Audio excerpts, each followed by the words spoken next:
Welcome. Okay, give me a second. I'm sorry. I was unprepared. I'm getting into character. Welcome back to the Blk Blu podcast. I'm Black. He's Blue. I'm your co-host, Kingsley Aloysius Penderhughes, a.k.a. Chris Kingsley. This is Kyle Morgan. This is the Blk Blu podcast. There you go. I'm here. There You go. I'm here, guys. If you couldn't tell, it was me the whole time. Let me make sure I turn these off. He's incognito. Don't want to waste any battery here. Roca, sponsor of the Blk Blu podcast, where you get your performance eyewear. Roca performance so do eyewear. we. It also helps when you're trying to play old Maduro. So yeah, welcome back. And if you guys haven't been made aware yet, we're doing some things through Spotify that allow you to access all the bonus episodes that were only able to be seen or heard through Patreon. Now can be viewed and heard through the Spotify platform as well, and connecting those on all the bonus episodes, which is half of the episodes. This is, we got more than 60 episodes out, where half of them you have to be a member of our Patreon, can be viewed on Spotify now. Co-host back. I'm back. Chris Kingsley. I'm back. He's not going to be mean to me on this one. So I had to promise my wife that I wouldn't be mean. But we'd like to thank our sponsors. Obviously, Roca, we already kind of talked about, but all the sponsors of our podcast, allowing us to make this happen, as well as all of you. Thank you for all your support thus far. If you're new to this channel, check us out on YouTube, Spotify, and Apple Podcast. And let's get into it. Everything's ad-free on Patreon. Ad-free. Yes. So if you've been one of those guys or gals that have been a supporter, riddled with ads on YouTube, more specifically, you can now view all of our public episodes ad-free on Patreon. There you go. Which is also hosted on Spotify now, which is that whole integration, which is great going into 2026. Did we get it right, Starship? Yep. Think so. Good. Nailed it. Thanks, Chris. Hey, I got you. Someone's got to be the professional, and it just so happens to be Kyle. Well, I love the fit. Thank you. I like yours as well. Thank you. It's a bit, what is this? The Nike Tech fit? Nike Tech. Courtesy of the U.S. government, for whatever reason, decided to put Maduro in one of these. What if this whole thing is a Nike ad? Not this thing, but the whole thing is at Nike. There you go. Yeah. But obviously that photo, do we have that photo of him? Just from, obviously, if you haven't been tracking recent events with the capture of Nicolas Maduro, the former Venezuelan president, or whatever you want to call it. That's debatable. Yeah. But that's where our inspo comes from. We're going to throw it up for our listeners. We're going to throw up a visual aid here. There it is. Man, I should have just did a mustache. Well, you have the mustache. I got a mustache. You got a mustache. Yeah. That's crazy, though, that we're literally wearing that right now. Yep. When I saw this picture, I didn't think, maybe in a week or so I'll be wearing that same exact thing. And now here I am. Isn't it crazy how life works? Yeah. Well, you didn't know either. So. No, I had no idea. Yeah. That's where Erica and Starship do a great job of just layering in a little bit more, surprises for us. Yeah.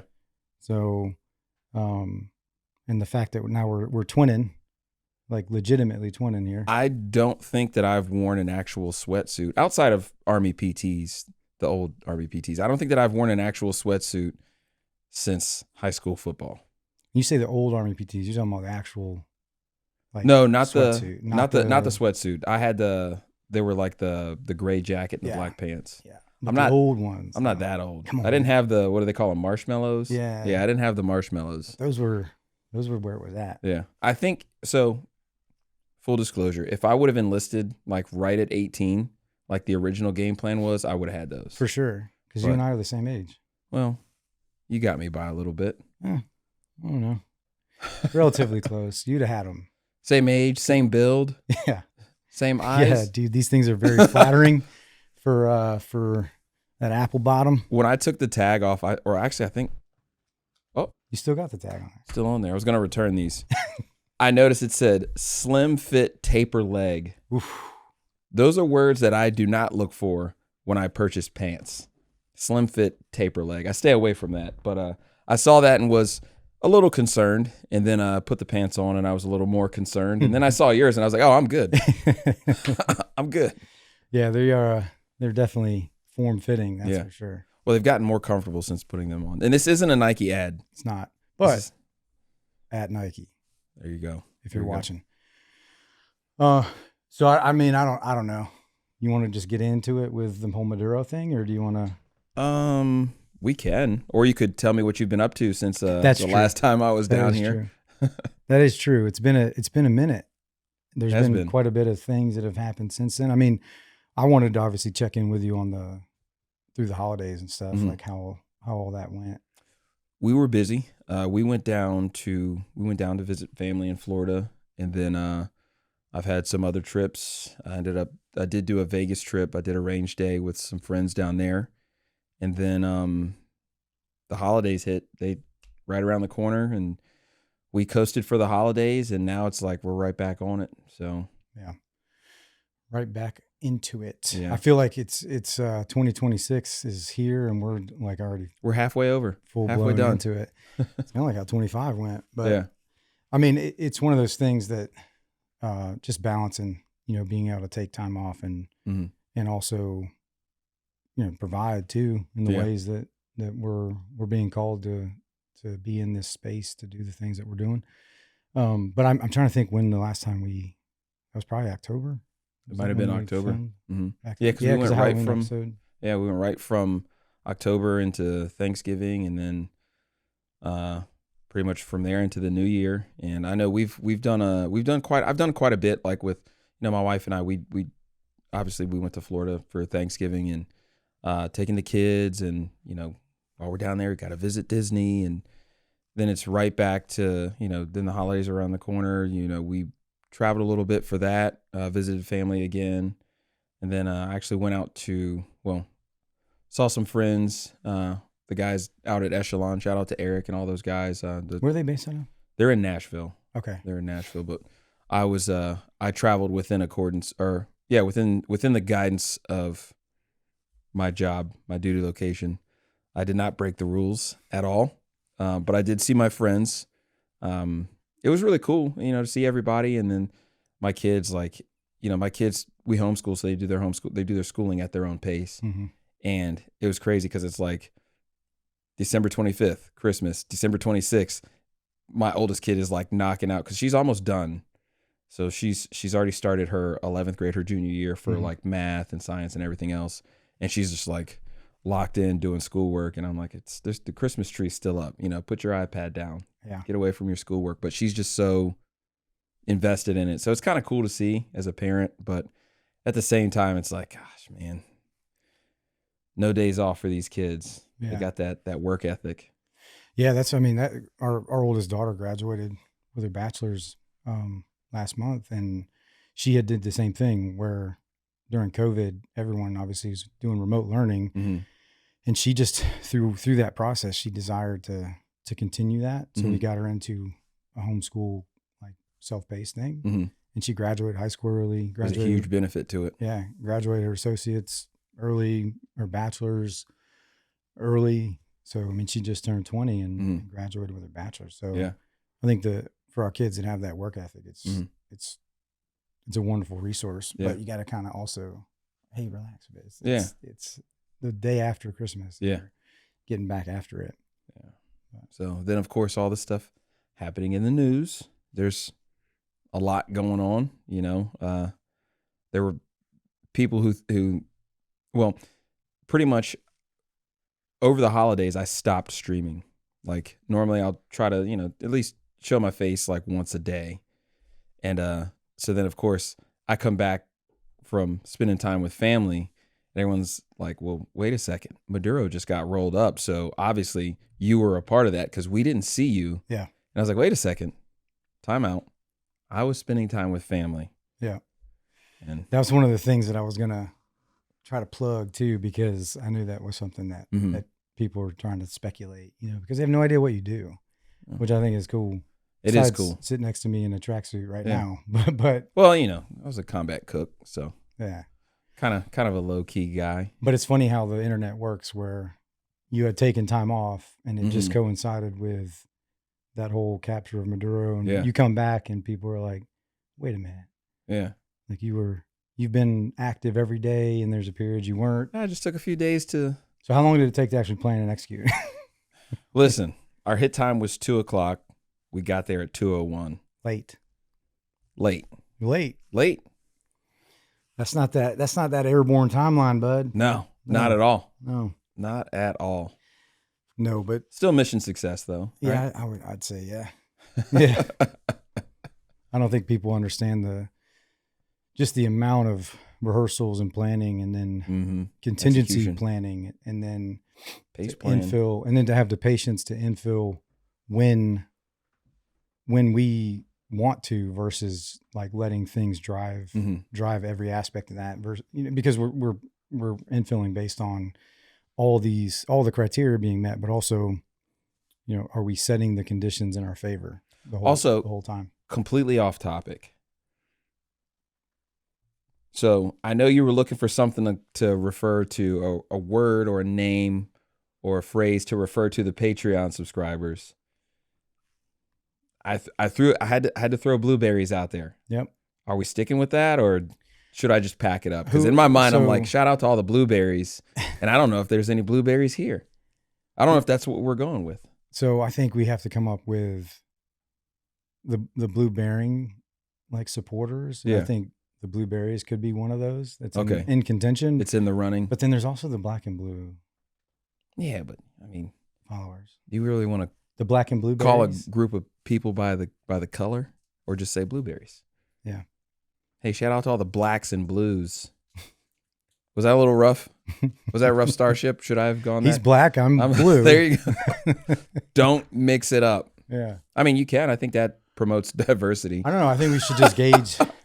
We should just gauge the audience. See what they think. What do you guys think about blueberries? We can do a poll. I like blueberries. Can we do a poll on Patreon? Maybe we could. Yeah. No. Absolutely. Yeah. Yeah. We can do a poll. But this is the public episode for Black and Blue. So, for those of you consuming this publicly, head over to Patreon and vote. That's right. And we've already rolled this out, but that new tier that gets you access to Black and Blue tier on Patreon, that gets you access to all the ad-free stuff for the public, all the bonus episodes, but also the community chat. So that's where we'll be posting any behind-the-scenes content that we do, rolling those polls out, allowing, outside of just comments, like being able to actually interact in that community chat, specific to the Black and Blue podcast as well. So we'll do a poll there and just see. There you go. And if it sticks, it sticks. Yes. The blueberries. But I'm gonna vote. And if it doesn't, we'll throw it away. I can't help it. This is actually kind of comfortable just sitting. Is it? The pockets right here. I haven't put my hands. Oh, okay. Let's do this. I feel like they've gotten all the little. I didn't even pay attention to that. Let me see. This is where you put your gummy Social bears? Security card. Yeah. I can't get. I'll do it off camera. You gotta flex the buy a little more, I think. I don't like flexing when the camera's rolling. It can be intimidating for those watching, or depressing, depending on how you look at it. So the, obviously, in more recent history, like it's a pretty big deal to roll in how the U.S. rolled in. Yeah. Well, I know that there's a lot of people on both sides saying that, we shouldn't have done it. We should have done it. People are upset about congressional approval and this and that. But I mean, ultimately, he was condemned by both the current and previous administration. There's obviously, they're saying civil rights violations, human rights violations alleged, because I don't have personal knowledge of whether that's the case or not. So, I think that, I don't know, it was kind of a crazy mission. And from the outside looking in, he was on a military base. We swooped. I'm drooling on myself. We swooped in and grabbed him and his wife and got out of there. What was it, like 28, 29 minutes? I mean, yeah, he was indicted on on charges federally by the prior administration. Yeah. So it's just whether or not, where does that jurisdiction, start and end, that people are also maybe even not realizing that he was indicted. I don't think people realized. Yeah. Because it definitely wasn't a common thing that was out there, because everyone's like, we just kidnapped a president. And I'm like, I think without charges, like that would be another conversation. Yeah. But because there was federal charges against him for drug trafficking, for all the different charges that he had. I don't have it in front of me, but you were going to say something, Sergeant? Oh yeah, they hit him with a RICO. Did they really? He got a RICO charge. No, I'm just. I say, hey, once you hear the words RICO, pack it up. Mm-hmm. Pack it up. But how they were able to blend, and I've witnessed this through my career too, where, when we know that we're gonna, whether we capture or kill this person, depending on the mission, there's a federal chain of custody when it comes to the person, the things that we've captured, and I've been a part of some of those missions too, where we have federal law enforcement representation. So there is no break in chain of custody from a military operation to a law enforcement. It kind of makes me wonder, what did the site exploitation look like when they actually got on ground? Yeah. Because for a mission that's that short, and you probably can speak to this, is that you've got that small window. You can't just be in there like collecting files or collecting grabbing phones. You really have to be targeted and specific with what you're going to get. And just grabbing everything that's right around you. You have to have a plan to bag it and tag it and get it back. And that's what I mean by, like, even though the unit was going to be the ones on the grounds doing it all, there was also, I guarantee, HRT or other tactical law enforcement representation on target, not just like at the mission support site. Like, but they have to be. They were there, so that way when they went to go once it's, hey, we've got this person, that handover happens right then. It's right on the spot. Yep. And they're guiding all of that from a federal law enforcement perspective. I did see someone saying, like, why didn't they send Navy SEALs? And one of the comments was like, oh, because they'd already have a book written or a book deal about it. You'd already see people arguing about it on Instagram. Yeah. So. Yeah. I've seen all those comments. They did a great job. They did, man. When I saw the news of that, I was just like, my first reaction was actually like, I'm proud of this country and being bold. I'm proud of the guys and gals that make things like that happen, to put themselves in harm's way to protect our freedoms and to protect the interests of this country. Yeah. To include the flow of fentanyl and all these different drugs that are just killing people. And I've been a part of this, where it's just taking lives constantly. Yeah. And but when I saw that they were like, oh, some of the guys were injured, immediately got emotional about it too, man, because it's dangerous. Oh yeah. I went right into like prayer in that hope that they're okay and fully recovered. I think it's easy to look at an operation like this and debate and argue about the tactics and about like just, the legality and everything else, and not really looking at these are people putting their lives on the line. These are people, I don't know, man. If you read that one recent post or whatever about how, from the security guard's perspective, have you seen that? No. Where he was like, it's like unverified reporting, like Caglin, what's Dunlap or Dulap, the influencer. You know what I'm talking about? Yeah. He did a thing on it the other night where he was like, this is unverified reporting or whatever, but this is supposedly from one of the security guards that were on the ground's perspective about how no more than 20 dudes came, how a bunch of drones came, and then the helicopters came, and then the people that got off the helicopters were super advanced, which to me, like, that makes sense. From head to toe, we have on things that technology, it's all connected in there. But then the whole and then we were this sonic pulsing thing and bleeding from the nose and vomiting and tremors and all that stuff. My thing with all of that is like, how are we doing those things without it also affecting us? Yeah. So it's taking it like to its rudimentary level. Like, think about using, using CS.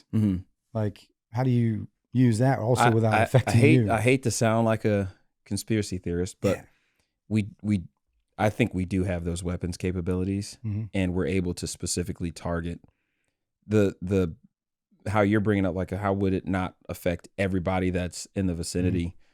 I don't know exactly how it wouldn't, unless there's some bypass or I don't know. Some sort of magic bubble. That's what it is. Force field. No, I believe that we can very, very, very pinpoint target that type of energy, or like with anything, jamming signal, whatever. We can do that, but that also gets kind of wrapped into this, like, oh, the whole assault force is just rolling through this bubble of where everyone else is just like, poof, like down. Yeah. There's a measure of like, there's an element of like, we have to be able to shoot, move, and communicate, and use the tenets of CQB to overwhelm the enemy in conjunction with all the technology. Speed, surprise, and balance of action, which I was just very proud of them for. And it doesn't surprise me, not one bit, that the level of attention, rehearsal, and execution. I did see there was a news anchor who, obviously this was we're polarized. Like our news, our media, it's very, very polarized. And one of her talking points was, why would you go in and only get 2 people when you have this list of, I think the list is like 7 or 8. Why? And she was asking Marco Rubio this. Yep. And he was like, what do you mean? And she's saying, well, there's multiple people on the target. Why only get 2? And I didn't even watch the rest of the interview, but I'm thinking in terms of, if you have an organization and you're assessing your threats, big, small, near, far, you're going to take the biggest, closest threat, the most dangerous. You're going to follow that kind of that pathway, not necessarily of least resistance, but let's target the head of the organization, and then everything else can follow. Yep. And it's like, to have a mission where you expand it from 1 target or 2 people, and you take that and you expand it to 5, 6, 7, 8 people, it kind of makes it more dangerous. It also puts you on the ground longer. Think about, like, part of criteria being met is like, are they in a predictable place that we've rehearsed and practiced? Every time they move to another place, we now have to prioritize. Okay, if this is an opportunity, or this could be potentially an opportunity, it's like, oh crap, we have to now build that up and then practice that. And then the more that you add variables to it, this is a precision, like a surgical operation. This isn't just like a hammer coming in. So like there's so much that goes into, if it's more than one person, more than one location, which it was, as far as making sure that this was successful. But it's just like, no, that's who we're there to get. Well, not to get super tactical, but there's a reason a bolt gun fires differently than a belt fed. This is true. This is true. Yep. So that's in the news. What else we got in the news? I mean, I know we've got all the ICE and immigration stuff. I'm not really interested by that very much. Well, I mean, that's definitely something that this country needs to understand, that, when federal agencies are going after people, I think, like you mentioned with the HSI side of, when they're targeting these illegal immigrants, there's more to it. Yeah. If HSI is involved, there's some sort of, it's a criminal element. Other than just a legal status here. There's some sort of, like, who does HSI go after? Well, right now there's a huge thing with trafficking and crimes against children. I know that there was an ICAC, International Crimes Against Children element in, I think it was Louisiana, and they were mistaken for ICE, and these people were like harassing them. Yeah. And they stopped and they said, listen, they're like, we get it. You don't like ICE, but we're ICAC. We're here investigating a specific person they were looking into, or I don't know if they were targeting to roll them up or not. And these people just completely like blew their cover. They harassed them. They told them to get out there, taking their phones out, taking videos of their vehicles and everything else, essentially destroying the investigation that was for a known child predator. And it's like, at what point, like, I get it, if you want to stand for something and say immigration needs to be changed, but then at the point where you're interfering on investigations that are targeting people that have and are actively hurting children. Yeah, that's a line like that. Yeah. I won't ever like deviate from. Like we have to be able to get those people out of this country or to get them into the justice system. Yeah. Because we can't allow that to be something that's okay. Yep. Period. Well, and that's currently going hand in hand with a lot of the fraud that's being uncovered. And there's just, gosh, it's every day there's something new. Yeah. Every day there's something that's, being argued about or protested or pointed out. And it's like, gosh, what are we doing? Yeah. What are we doing? I don't know, but these pockets are really nice. This is nice and soft. So that's a really good topic too, is going back to the Maduro raid. There's been, even before that you got that photo that I sent you, Starship. There's this, like, I've been asked this several times, like, oh, what do you guys listen to on Infil? Mm-hmm. Like, what are you listening to as assaulters? And it's same within SWAT too. It's like, the fact is, from my perspective, like, I'm not listening to anything on Infil. Mm-hmm. Because you got to look at my career. There's a measure of, like, yes, this is back when, that's an easy way for me to plug into the device that I was using back then. Mm-hmm. But if you can see, I have 2 radios on, plus I'm jacked into the comms in the helicopter, and I'm sitting there. What bird is that? I'm sitting there waiting. It's a 60. 60? Yeah, I'm sitting there waiting because I'm in a leadership role, and my whole career was becoming a better leader, and then a leader at this organization and on these teams. Like, there's this photo. Yes, I am wearing some sort of Apple like inline whatever headphones. The headphones. Yeah, but I'm also waiting for hours, waiting in the middle of the desert somewhere on go or no go criteria to be met. And once it's met, so I can relax into this posture to also still hear things, but not to where I can't hear, when we're going to go. Yeah. Because all the planning had been done. Now we are waiting somewhere for the opportunity. But you can guarantee this: as soon as that go happened, like, that's coming out, and I am focused Mission focus, like, absorbing all the information because it's dynamic. Mm-hmm. So as things are changing, I need to be informed on those changes. And then if I have to disseminate any information, like, I got to either through a dry erase board or whatever, if the rest of my guys aren't also plugged in, which is ideal, we have as many people plugged in. Yep. So that way they're getting these updates because this is how dynamic these environments are. So to go to people talking about, oh, what song were they listening to? I heard they were listening to, what was the name of that song for the Maduro Raid? Chief Keef, Finito. Chief Queef. Chief Keef.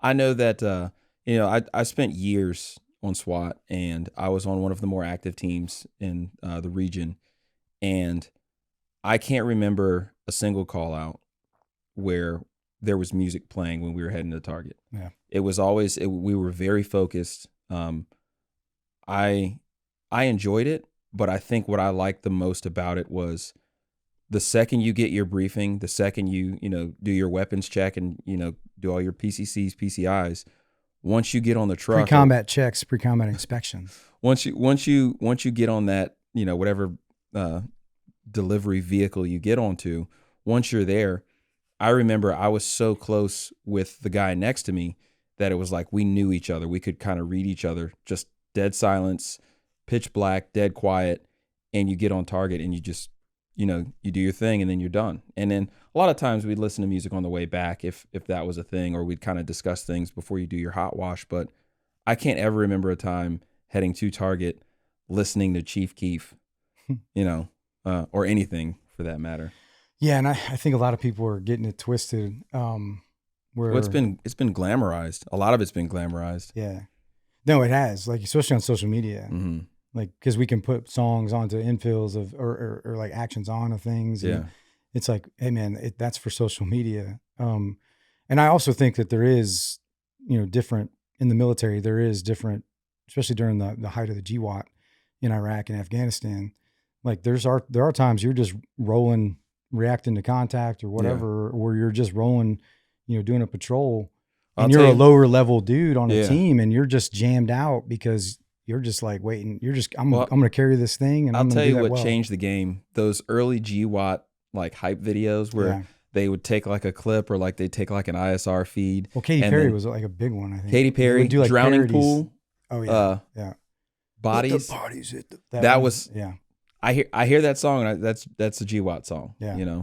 But I think when those started coming out, you'd get those guys that they'd rush to the PX and buy those little video cameras or recorders, and they would just go out there or some guys back then they had boom boxes. They had guys that had boom boxes, but they would just make these videos and they'd post them on like Facebook or YouTube, and it's just this influx of these videos. So now in the psyche, it's like, okay, well, there's Tupac's playing when I'm rolling up, and that's not always the case. Yeah. Yeah, so it's hard to answer because people be like, "What would you listen to, man, if you were on the?" I'm like, Hall and Oates. Hall and Oates. What song? I haven't thought that far. Actually, you know what? I'm gonna switch it up. I'm gonna say Michael McDonald. What a Fool Believes. Let me hear that. I don't know. You don't know that one? I don't have my phone on me. Starship, can you pull that up? I would sing it, but not the greatest singer. Not the greatest singer, but yeah, Michael McDonald. Actually, it's a funny story. I used to listen to a jazz radio station in 2005, the year that I met my wife.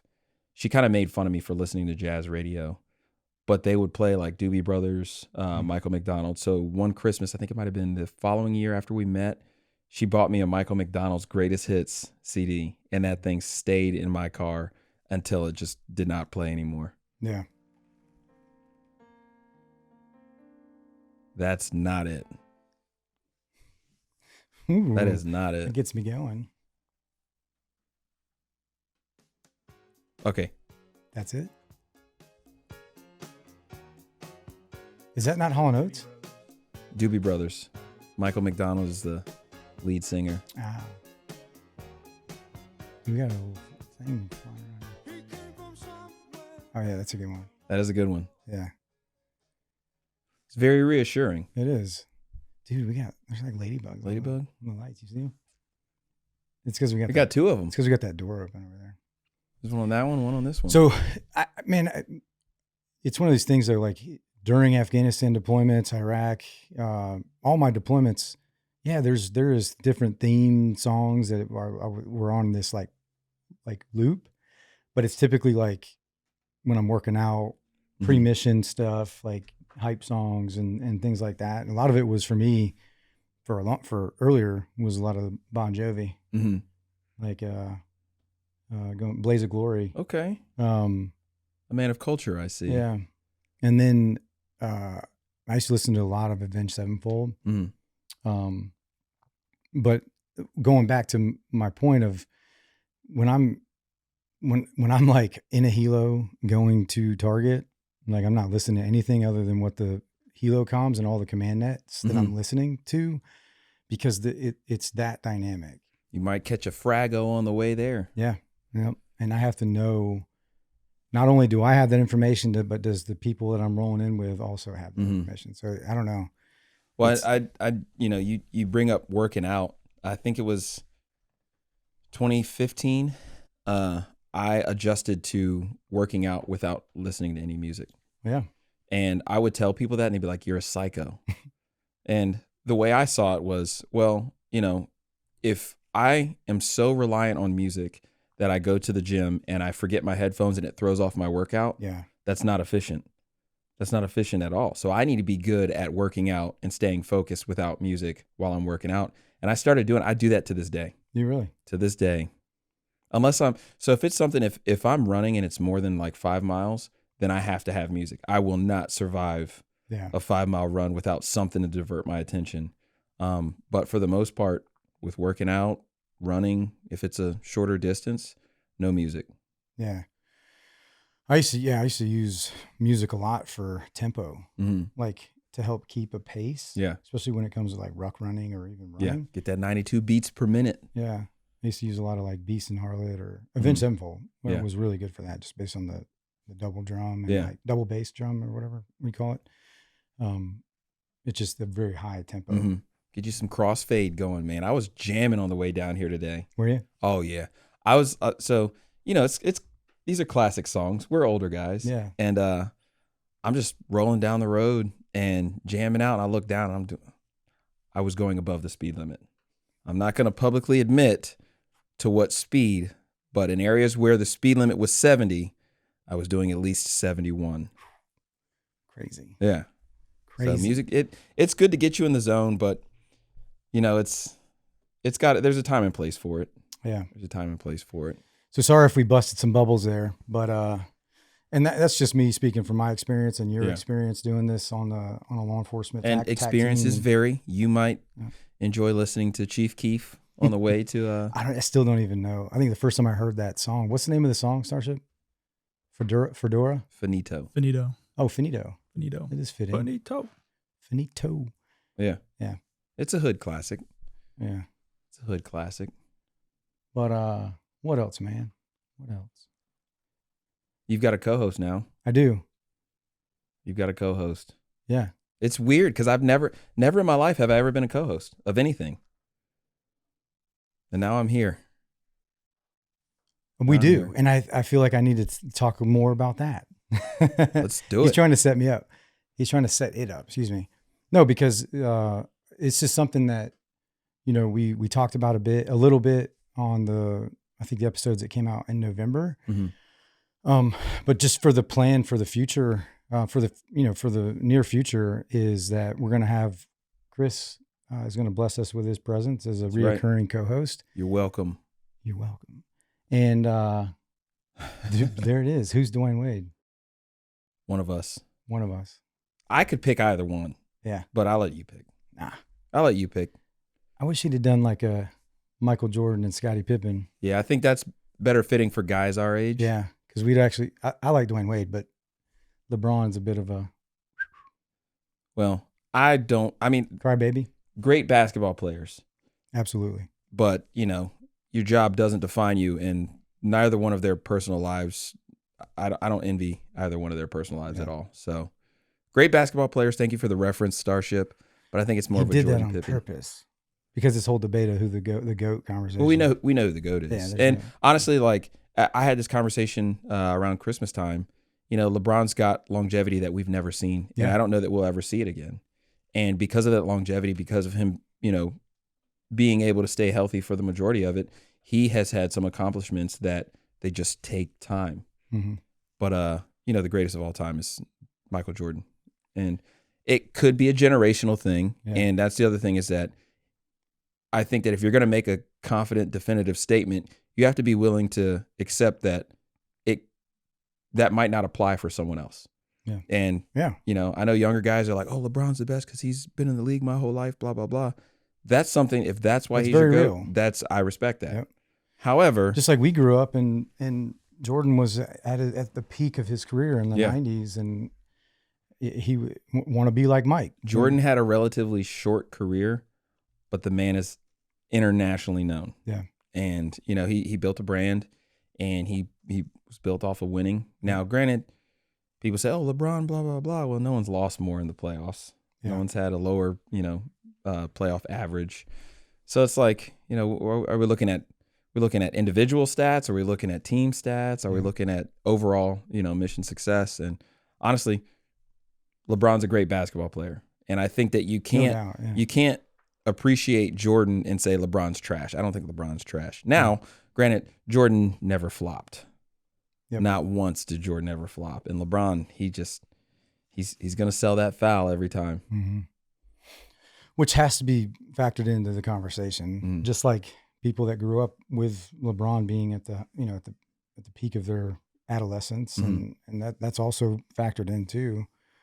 But I also think, looking at the people that are in that conversation, who do they think is the GOAT? Yeah. And almost all of them would point to Jordan, mm-hmm. that played with him, that played with both of them. Yeah. If you look at any of these interviews with some of the bigger names, obviously Kobe, he was on his way back to that he's still in that conversation. But, yeah, absolutely. But even through his whole all his own personal struggles, and then physically, you know, with his Mhm. Achilles, and then coming back, that whole mentality, man. But you've got to also look at who do they attribute their career to. Yeah. And Yep. Kobe was probably the biggest Jordan fan Mhm. in the NBA, Yep. you know? He was. So, but our co-host, Chris we go. Kingsley, it's our plan with this is to be able to have some consistency in who's hosting with us here, And diversity. and diversity. Yes. And he's black, I'm blue. And the other part, and for y'all, so you guys can get excited, and we're still going to continue the, you know, bringing on special guests, we'll call them, and but just to give us some more consistency across the platform and how we interact, you know, just getting to know each other better as you all get to know both of us. There's chemistry here. Right? Yeah. There's just something. We're on to something. Yeah. But I think it's anchored in our belief and Absolutely. in how we live our lives, and Absolutely. as followers of Christ. And that connects to something that I definitely wanted to discuss with you is because you brought it up at the table earlier about how people are only now coming to, and you've been doing this for 5 years, this essentially a persona. Yeah. And how people are like, man, how is he able to do that? And he doesn't cuss. Mm-hmm. And then in contrast, like how I've been able, very public about, you know, my journey where I was cussing to where I don't cuss anymore. And I think just the parallels there is something about when you started it, coming to this social media influence, and staying true, even though you have a persona, staying true to your morals and your values, and still being successful doing it, like entertaining. I mean, I've seen, you know, over the years, you know, with me doing content for as long as I've done it, and I still consider myself to be relatively new, I've witnessed a lot of people gain a follow. It's like they gain a following and then they switch up, or they'll, you know, play a part and they're vulgar. They're promoting all these things, not realizing that, you know, I've got teenage children. So it's like, I don't want to influence my own children in the wrong way. Why would I do that for anyone else? And so knowing that there's children, there are people who are consuming my content. If I can't, you know, be funny, relatable, and still promote Christ through how I live, how I talk, then what is it worth? And being able to have this clear-cut guideline, like I've been doing content for a long time, and I don't cuss. There's no sexually explicit humor. And I mean, even, you know, during the stream when I'm sitting there and I'm interacting with the chat, they know like it's part of who I am. Yeah. And so I don't want to necessarily say that, oh, I'm making a name for myself, but I'm representing Christ. That's the thing that I'm doing, is rather than representing myself, I'm representing Christ. And it's tough at times. It's difficult at times because some people are like, well, what's wrong with you? But you know, I've settled in, I've come to this agreement, you know, with myself saying, hey, I'm going to stick to this. And I've done it. Yeah. I've done it. And you've done it like, in a way that you don't even have to think about it. It's only like, I think you said more recently, where people are like, oh wait, he doesn't even cuss. Yeah. Like it's just a natural part of who you are. And full circle to me with my, you know, my journey, and then being public with this. If you listen to the Sean Ryan show, I've cussed like every couple minutes. There's a cuss word flying. So it's taken a lot of like, intention when I realized it's something, because it really started with this, where, you know, working at the most professional, you know, military unit you can, it was like something they nip in the butt right away with how we interact with people on target. It's like, hey, you know, the first F-bomb you throw out in that training environment, they were like, hey, in our training course, they're like, hey, we're professional, man. We don't talk like that here. Yeah. Our actions do all the talking, but we have to find the words to show that we are in control. And that's the other thing, is that growing up, I'd always been told that if you're, you know, using those filler words, or if you're using, you know, profanity, it's a sign of low IQ. And I'm like, how can that be a sign of low IQ? And it's because if you don't have the words to convey your message or describe how you feel, that's a lot of times when people rely on those.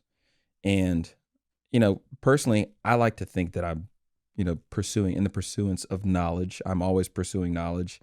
And I want to, I don't want to say, I hate saying I want to appear educated, but I want to be educated. I want to be knowledgeable. I want to be someone who can think of the words to explain myself or express myself without relying on the, profanity and kind of like low level communication. So it's an interesting challenge for myself. And every now and then I'll catch myself singing along with the song, and I might, slip up or might throw something in there. He was playing Chief Keef earlier, so it's like I might revert back, but ultimately maintaining that and sticking with it, it's been a very welcome challenge.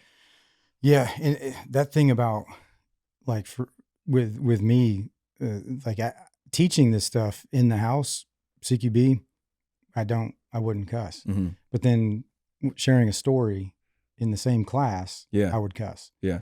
And then I realized, I was like, why can't I, if I can do it and hold people accountable in the house, because it shows like you're not in control when you are just letting things fly. Yeah. And fast forward to now, like I just don't get as angry anymore because I don't just let things fly. I'm not making excuses of like, oh, I'm just wired that way, and the fact is I speak a little slower. I don't just fill that space with cuss words, especially, or just words. So it's helped me on a lot of levels, but realizing that's how it kind of started was like, I teach this in the house, but then in that same class in a different setting, I'm dropping, F-bombs and this and that. So then it was just like, okay, outside of that place, how am I living? Yeah. And it's just, it was like, I don't like how it's not honoring anyone I care about. It's not honoring God. So I just put one burpee per cuss word as a consequence. Yeah. And I had to do a lot I had to do one in class the other day because I just keep taking the line and being like, okay, I almost let one slip. I'm just going to bang it out. And they may not even have any idea. Yeah. But I'm like, and one of the coolest things about this is like Devin, he has, he's seen, so when he hears videos of me cussing, he's like, Kyle not only does he not do that in class, he doesn't do that ever. Catches him off guard. Like every day I work with him, and it's like, he doesn't see it. So it catches him off guard too. And everybody, but it's taken some intention about, why I'm saying what I'm saying, how I'm saying it.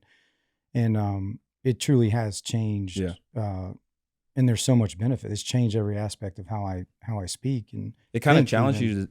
You have to really think about, like, you have to have that thought process. You can't just blurt out anything. You really have to think about what you're saying. That's why I don't get as angry anymore, because I get angry, but I don't get as angry because it's not like, because what happens is that a word flies and then it's like, I get elevated. Yeah. And then it's like when I'm elevated, it's really hard to come back down. You're not controlled by your emotions. Yeah.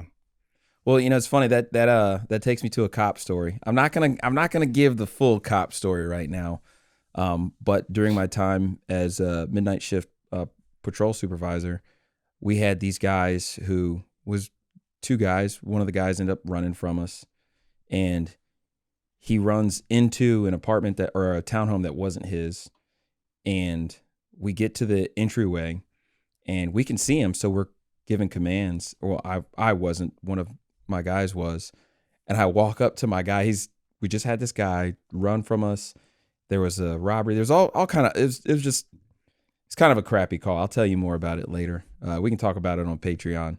But he's at the door and he's giving this guy commands. And I walk up to him and I remember, because I grabbed his arm, I was like, hey, call him out, but don't cuss. And there were two other deputies there. And the guy that I said that to, he kind of looks back at me like, what are you talking about? I was like, call him out, but don't cuss. I said, look around. By the time I got to him and told him that, the whole neighborhood had come outside. They've all got their phones. There's kids. And I'm like, it's not the wrong answer to cuss, because you might need to convey the seriousness to him. But at the same time, how does it look? Don't let your good look evil. And I'm like, look, I especially understand. When only a snippet is going. Yeah, to be, I was like, I shown. understand. Yeah. You know, we're all elevated in the moment, but don't cuss because this, you know, ultimately, and ultimately, like, you know, we got the guy in custody. There was no further incident, but it was just one of those. That was the first time in my career that I had ever said that to somebody and was like, hey, just be cognizant of your surroundings, of, you know, your audience and everything else. And I understand this guy's dealing with whatever he's dealing with, but ultimately he's in someone's living room laying on the floor, shirtless, covered in bushes. He's not going anywhere. He's not getting away from this. So we can kind of take this time, take a breather, get him in custody. Yeah. So good times. Yeah. The tongue, man.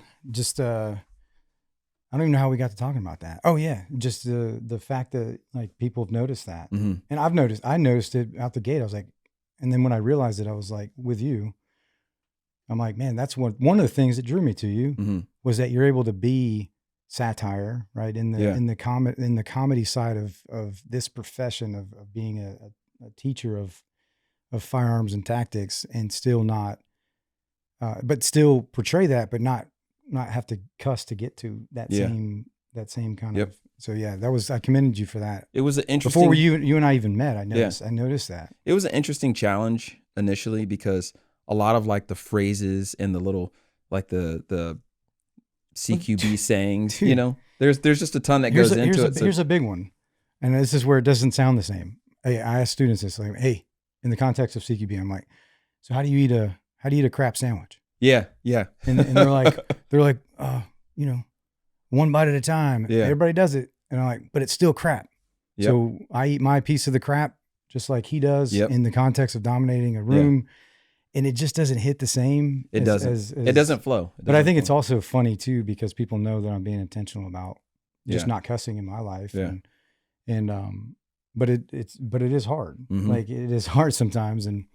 But I think what's fun about it is I tell people, we had a guy in the class this weekend, older guy, and he's there with his son, and his son's older too. And he saw that was something when I jumped down and did a burpee, and I was like, hey guys, I almost said the A word instead of saying crap or something. Yeah. And I just banged it out, and then I cracked on with whatever we were doing. Mm-hmm. And then before you know it, that night he says a cuss word in the scenarios or whatever we were doing, and he's just okay, all right, and he just bangs a burpee out in front of his son.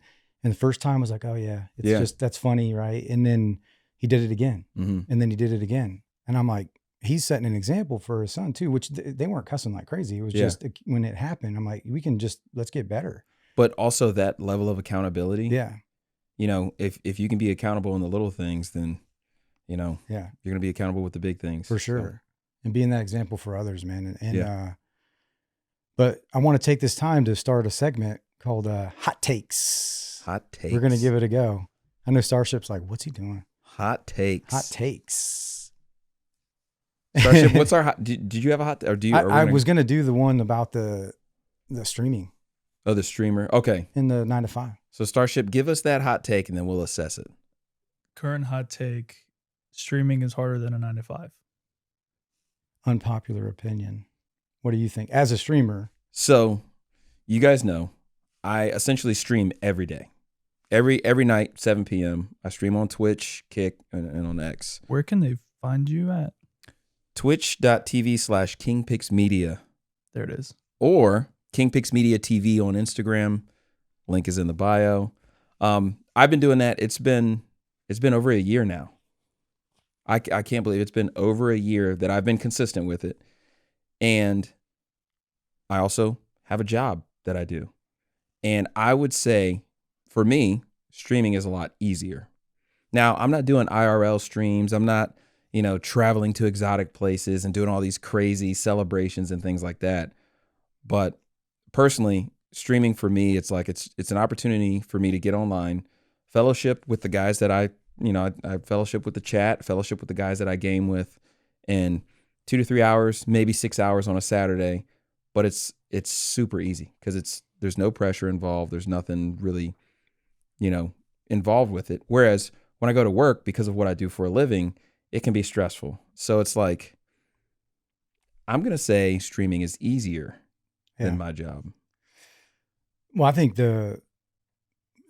just from my own like influence or ability to influence. I'm not an influencer, but meaning I don't do this full time. Like I'm not just just like filming things to get paid, like to make a living. Yeah, is what I mean. Not just to get paid. There's people that are just selling things just to sell them.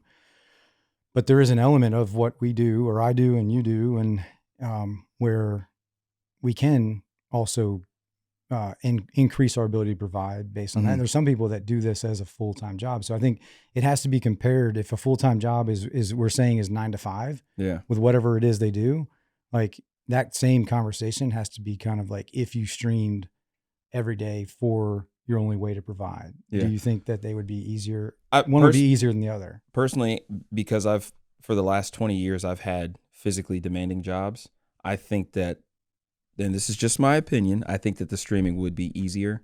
However, with streaming, it's a lot more difficult to build a network. Yeah. To have those people that you consistently game with. You've got to set up a Discord. You've got all these little things that go into it that I've been fortunate enough to kind of learn on the fly, but also have people who support me in being able to build it. So, I mean, when you throw in all of that, it might be comparable. It might be the same depending on, exactly what you're doing. So no, I think that's the part where it depends on who you ask. Yeah. But because if you said the jobs are hard that you've done or do for your full time, some people might not have the consequences of not having a good day or doing a good job at work could mean your life or someone else's, or just the stress of those environments, of the unknown, especially as military, first responder, law enforcement, backgrounds.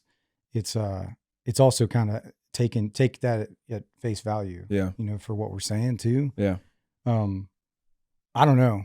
Like, I think that in order to do it well, to be able to provide just based on those things, man, like that's a lot of work. Yeah. And well, I know a guy that he does it full time, and he's worked very hard to get to this point, former Navy guy, and he was playing PC games when he was in the Navy, and then when he got out, it just kind of worked for him. And that dude, I'm not going to say he works hard, but around the clock he is. I mean, he's engaged with the chat, very entertaining, very much, he's an entertainer, and it takes a lot out of him. And, still a husband, still a dad. He still has time to do charity. He does a lot of charity work. So all of that is tied into his stream. So he's working a lot harder than, maybe sitting at a cashier or, working at like fast food or doing retail or something where it's not really high stress. So he's, I don't know. I think the whole clocking in and clocking out thing, like I know we all can relate to that, even with what we used to do and what I'm currently doing with Blueberry. Yeah. Like it's still as the CEO of the company, it's like, there is no like 9 to 5. No, so it's around the clock. It's balancing the streaming side of this, or the influence side of this, or using social marketing side of what I even currently do. It's challenging to balance any sort of life. Yeah. Outside of that. I would say that's where having personal goals is huge for 26. I would say streaming might be a bit more stressful if you're relying on those subscribers. If you're relying on that in order to make ends meet, you really have to like be someone that they're going to subscribe to. Yeah. You have to make sure you're, I've seen guys that'll stream, they'll play a game and they'll stare at the screen and they're just like, you hear the mouse clicking or you hear the controller, and they're not reading the chat. They're not cracking jokes. it's not really entertaining at all. So you do have to work really hard to be entertaining and maintain those subscribers. So I don't know. I think it just depends on who's doing it and how they're doing it. Yeah. You have any thoughts on that? Starship? Hot take. No, I can't speak for me. I've tried streaming before, but I didn't do it as like a job. I think it's different when it's a job for people. Yeah. For me, it was just fun. Just Passing time. Out. Yeah. Just doing some Rocket League. Yeah. Gaming with the bros. I might turn that back on. I would argue that if you are entertaining and you already play games, you might as well try it. See, I did it reverse, because I hadn't touched a video game since NBA Courtside 98, which I'm still undefeated, by the way. He just aged himself bad. I did. I'm so sorry. but I hadn't touched any games, and I started streaming with just talking. And so I'd pull up, current events. I call it stream discussion, current events, news articles, whatever. And I would just talk to the chat. Whereas I was blessed with a PC. And now that I have a PC, I've got a few games that I'm slowly learning, but I'm not good at gaming. And I'll tell people, I'm not good at gaming. I'll sit here and crack jokes and talk to you all night long. But the second, you load in Arc Raiders, the learning curve is steep, very steep. But which is also entertaining too. Just putting yourself out there. Well, too. People enjoy watching me fail. Yeah. Do you think it helps? Like, it's a visual aid, like something to focus in on while you're also listening to the streamer? Yeah, but the thing is, for me as a streamer, it's hard I can't talk about current events while I'm gaming because I'm mid-raid. I'm trying to find candleberries or olives or whatever I'm trying to find for that mission. And I'm literally, so I don't know. Have you seen any of the Arc Raiders clips? Mm-mm. You're literally like looking for trash. The ones I've seen are like the ones that are more like Call of Duty, like looking vibes. Yeah, well, these might actually be Arc Raiders has a little bit of PvP in it, but more than likely, if it's me, I'm running around trying to collect loot or trash. Essentially, is what it is. PvP. Player versus player. Is it person versus person or player? PvP VE. Yeah. Because there is a common enemy. Yeah. So, but it's a looter shooter. It's a looter shooter. So you got to gather the trash. And then you have robot drones that are trying to kill you. Or the robot drones are patrolling and you have to sneak around. And if they see you, then you have to shoot them. But then there's also other players that they're just trying to get the loot that you've collected. So they're also trying to shoot you. So it's fun. It's my favorite game.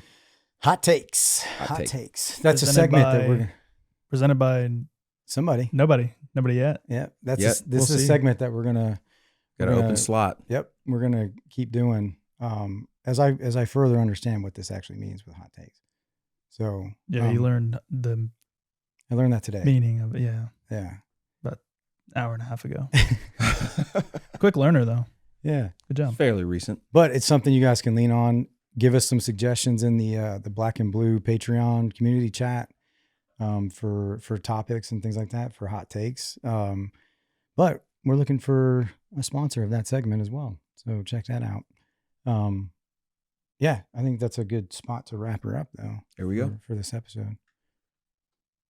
So thank you for, I was like, is he going to do it? No, I'm going to do it. Wait, you want me to do it? No. Yeah. I know my outro. Yeah. I know my outro, but I don't want to get on here and just advertise myself. Well, I think I've been, you've been doing it long enough. Plugging the Patreon for quite a bit. Yeah. No, I think just as a reminder, thank you for watching this episode. We have the Patreon episode that's coming out next week, or be on the lookout for that. Join us on Patreon at the link above. It's around here somewhere. Somewhere. Links also in the caption or in the bio. Check out his Twitch live streams. That's right. Best way to support the channel, head over to kingpixmedia.com. It's all there. So check out Blueberry's Patreon. Also, really dive into the Spotify, the ability to access the bonus episodes now through Spotify's platform. I think that's awesome to watch and to listen. The ad-free episodes on Patreon now. But if you're watching us on any platform, please leave us a comment, a like, a review, and let's continue to podcast. Let's just all continue to podcast. There you go. Do it. Continue it. See you in the next one.